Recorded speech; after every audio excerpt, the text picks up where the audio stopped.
नमस्कार आपण समस्त को टेक विज्ञान चैनल रे स्वागत। बंधुगण आज मु आपण मानकु गोटे सूचना प्रथमे देवाई चाहूँगी। देखंतु एही चैनल रे केवल मात्र एबेठारु वशीकरण मोहिनी यही सबू वीडियो अपलोड हब, अन्य कौनसी वीडियो अपलोड हब नाही। जदि आपण माने अन्य कौनसी वीडियो देखिया चाहती मंत्र जंत्र तंत्र विषय रे ताहले आपण माने आम हिंदी चैनल को विजिट करि पारिबे। आज मु आपण मानकु एही वीडियो माध्यम रे एमिति किछि चमत्कारी वशीकरण प्रयोग विधि कहिया पई जाउछि, जेउ वशीकरण प्रयोग विधि आपण माने अति सहज रे करि पारिबे।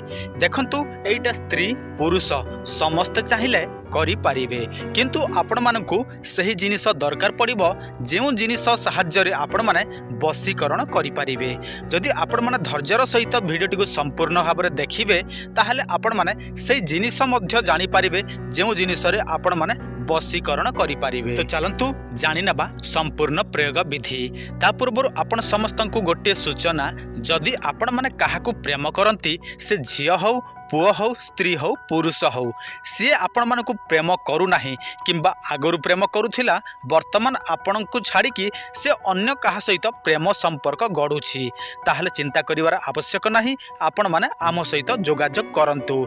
एही दशहरा दुर्गा पूजा उपलक्षे प्रस्तुत हेबाकु जाउछि दुनियार सबुठारु शक्तिशाली मोहिनी बा मोहिनी ताबीज, जहा द्वारा वशीकरण भी हबो मोहिनी मध्य हबो। दरकार थिले सही व्यक्तिर ना देबे, आपणकर ना देबे एवं एड्रेस देबे, ताहले आमे आपण मानकु बाय पोस्ट किंबा कोरियर माध्यम रे पठै देबु। 7 रु 8 दिन मध्य रे एहा पाई जिबे एवं आपण मानकर काम मध्य संगे संग हेई जिवो। किंतु गोटे कथा, एही ताबिजटी बा एही मोहिनी औषधटी समस्तंकु दिया जिवो नाही। आजिर वीडियो रे जो माने ऑर्डर करिवे से मानकु दिया जिवो, आसंता काली ठारु आ कोनोसी व्यक्ति को दिया जिवो नाही। वर्तमान चलंतु वशीकरण केमिति करि पारिबे। आपण माने कोन करिवे, जे कोनोसी शनिवार दिन पेचार नख एवं काउर नख जोगाड़ करिनेबे।